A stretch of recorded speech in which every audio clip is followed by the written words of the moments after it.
Hey, I'm back with this beautiful poem, Daffodils by William Wordsworth. So the inspiration for writing this poem came when the poet William Wordsworth and his sister Dorothy were walking along the English countryside and came across this beautiful stretch of golden yellow daffodils. It may surprise you that the poem is also known with another title. Actually, the first line of the poem, which is I wandered lonely as a cloud. Now, this title seems quite misleading because you might think by reading the title that the poem is all about loneliness, but actually, the poem is about the joy and happiness of the poet on seeing a beautiful sight, the sight of these golden yellow daffodils. The poem was retitled Daffodils by Francis Palgrave in his collection of poems, The Golden Treasury. Let's now move on to the theme of the poem. The most predominant aspects in this poem are overcoming the feeling of loneliness and the beauty of the daffodils. The poem is a way of thanking the nature for helping the poet leave his feelings of sadness behind. So there are two aspects to this poem. One is the feeling of loneliness, and the second is the beauty of the daffodils and how the poet, on seeing these daffodils, leaves his feelings of sadness behind and rejoices with the daffodils. The poet is lonely at the beginning of the poem, but suddenly the sight of the daffodils brings him joy and he forgets his sadness and rejoices being a part of something as beautiful as the nature. Let's now move on to the first stanza of the poem. I wandered lonely as a cloud that floats on high over vales and hills, when all at once I saw a crowd, a host of golden daffodils. Beside the lake, beneath the trees, fluttering and dancing in the breeze.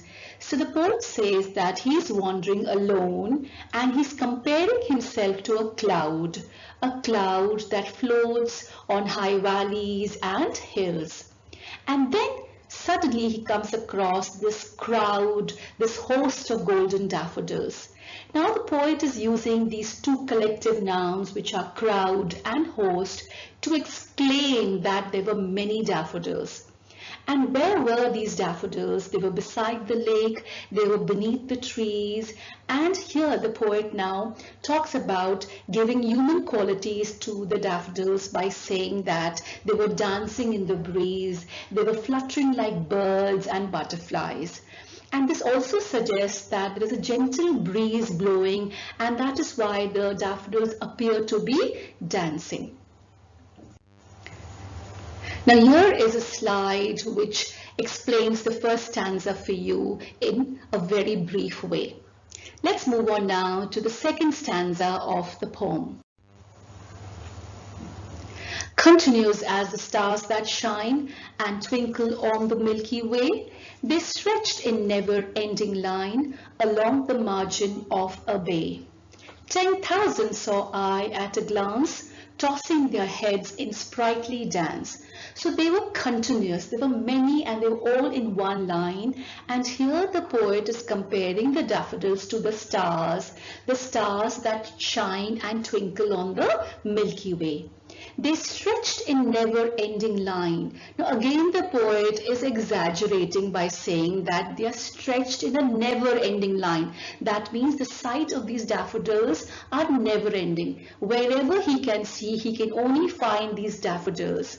And they're also along the margin of a bay. Now what is a bay? A bay is a water body which is partially surrounded by land. So all along that land area he can see only daffodils. 10,000 saw I at a glance, tossing their heads in sprightly dance. Now the poet uses the number 10,000 again to exaggerate that he had not seen so many daffodils at one time in a particular place, and that is why he uses the number 10,000. Not that he had counted the daffodils, but just to tell us that there were many daffodils. And again, he's giving human qualities to the daffodils, that they were moving their head and they were enjoying the beautiful dance in the breeze. Now here is the explanation of the second stanza in a brief way. This stanza 3. The waves beside them danced, but they outdid the sparkling waves in glee. A poet could not but be gay in such a jocund company. I gazed and gazed, but little thought what wealth the show to me had brought. So now the poet is talking about the waves that were flowing beside the daffodils. And he says that even the waves are dancing, but the daffodils are dancing much, much better than the waves. They are more happier than the waves. And that is why he says, outdid the sparkling waves in glee. That means the daffodils outdid the waves in happiness. A poet could not but be gay. So he says, I cannot help myself but be happy. Gay is happy in such a jocund company. Now, jocund is a cheerful company. And what is the cheerful company over here? The daffodils. And that is why the poet uses gazed and gazed 2 times to tell you that he was so fascinated by these daffodils that he never thought that this was a wealth that he is going to carry with him for a lifetime. Now this is the explanation of the third stanza.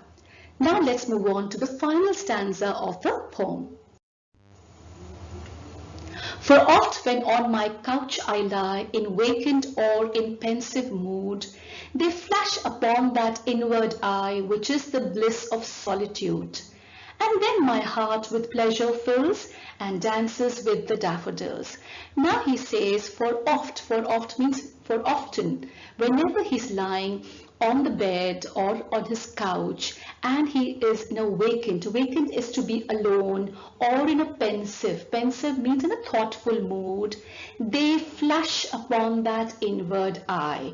They are the daffodils, and flash means they come to the inward eye of the poet. Now what is the inward eye of the poet? His imagination, his thoughts. And when these thoughts of daffodils come to him, what does he feel? Which is the bliss of solitude. He feels like a blessing. Bliss is blessing, and solitude means to be alone. So bliss of solitude means blessing of being alone. So these daffodils are like a blessing to him whenever he is alone. And then what happens? And then my heart with pleasure fills.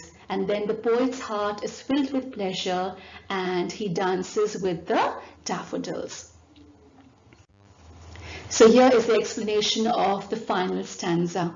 I hope you have understood the poem. I've tried to simplify the poem for you so that you are able to understand the underlying meaning of this beautiful nature poem, Daffodils, so beautifully written by William Wordsworth. Hope you had a clear understanding of the poem. Feel free to ask questions.